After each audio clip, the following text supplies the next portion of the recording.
Hello, beautiful people. It's your girl Neyssa with XPansive Taste, and today I'm going to be talking about how you can get over your ex, pretty much. How you can heal, how you can find yourself again.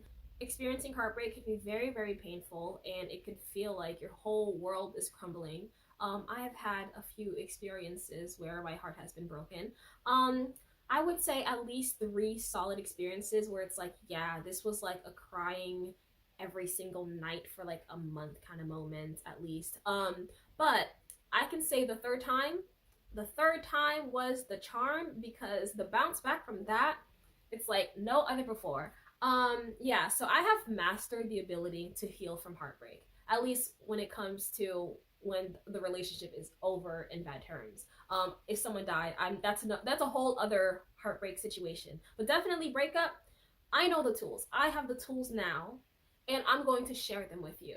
So if you're having a hard time getting over your ex, understand that it's actually less of a heartbreak problem and more of a self-confidence problem. So because your relationship failed, you may feel a whole bunch of things that are just negative, that are beating down your self-confidence. So you may feel like a failure, or you may feel unwanted, or that, you're not worthy of love that's lasting.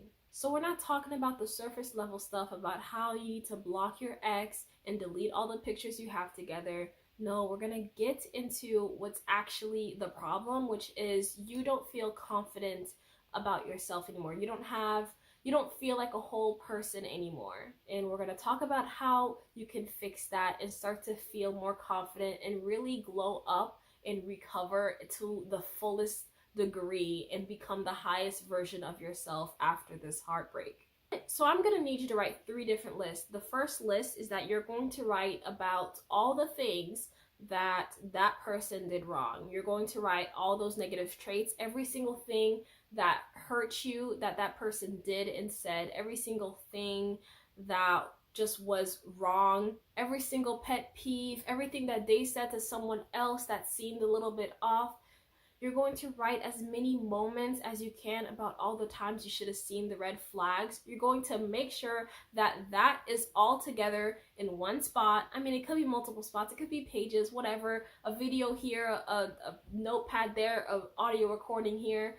But it's going to have to be a collection of just negativity. This is not the time to be taking accountability and like point out the things that you did wrong too. Because if you point it at yourself too, then you might feel a little too sorry and like try to reach out to them to like apologize or whatever, and just completely dismiss the fact that they did a lot of wrong and they were very hurtful to you. So focus on writing out every single thing that they did wrong, and really come to understand why it was a problem, because a lot of the time we get out of these relationships and just downplay how bad it really was. So you need to keep a record to remind you about how bad it really was. And I did do this in multiple different ways. I wrote some journal entries there, and then I wrote a pretty long poem, and I actually uploaded it on YouTube, me looking a crusty dusty mess, but it's a pretty good poem. So go ahead and listen to that if you want an example of how you can format your writing.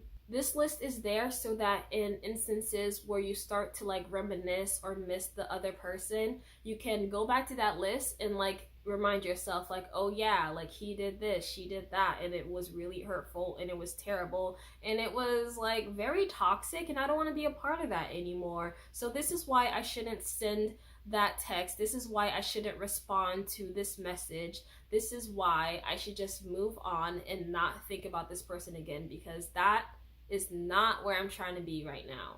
And now the second list is going to be your dream person. You're going to write out every single thing that is most important to you, that you would like to see in another person. And I would urge you to not make it superficial and make it just about characteristic traits that you would prefer to see in an individual. Do you want them to be kind? Do you want them to be giving? Do you want them to be intelligent? Do you want them to be good problem solvers?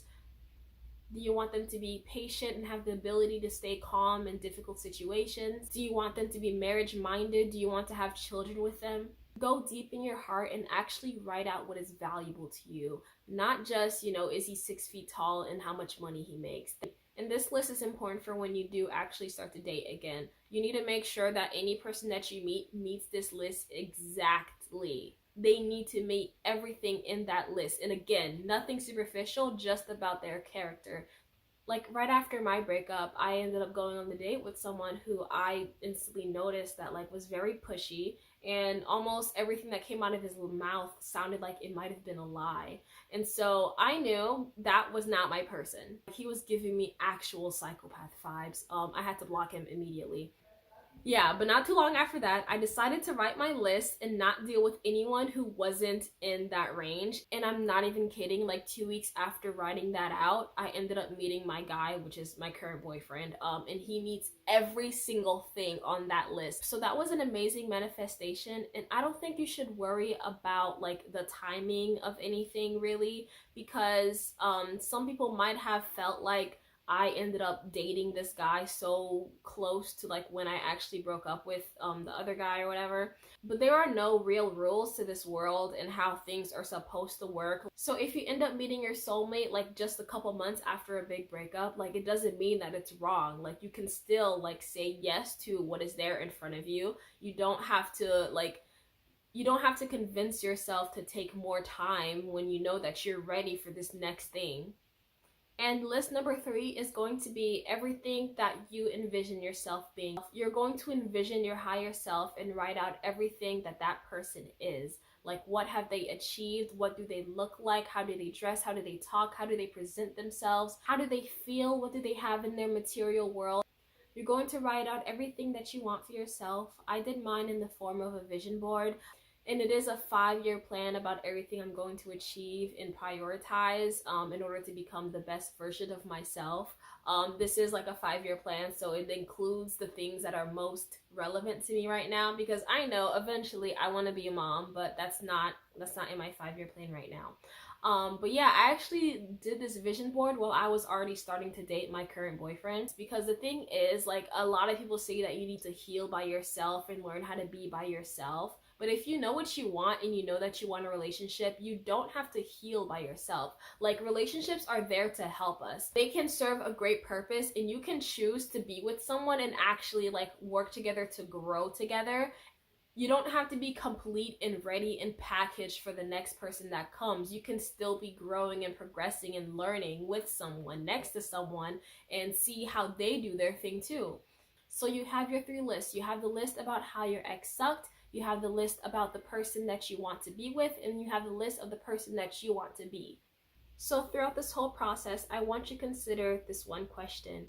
What did you love to do before you were with that person? Remind yourself of the hobbies you used to do. Remind yourself of the things that made you you. Remind yourself of the things that you neglected because you were so invested in this relationship. Like, did you love to paint before you were with this person? Did you have time to read before you were this person? Did you love to watch romantic comedies but ended up getting stuck watching horror films because that's what they wanted to do? Think about the things that you used to love to do and spend so much time doing, and go back to it and make it part of your daily schedule again. Watch those TV dramas again, read that book, fill out your sketchbook, do those TikTok dances that you love to do, cook your favorite foods, knit that sweater, call up your best friend and go on that shopping trip. Spend 5 hours bedazzling your tumbler cups. Whatever you love to do, go ahead and start doing that again. Because it's so common that people get into relationships and just stop doing the things that they love doing by themselves. Especially if you're in school or working full time, there's only so much time you have in the day to do things that you like. And so when you are in a relationship, you spend a lot of your time with your partner and you end up having to do the things that the both of you like. And there's just less and less time for the things for you.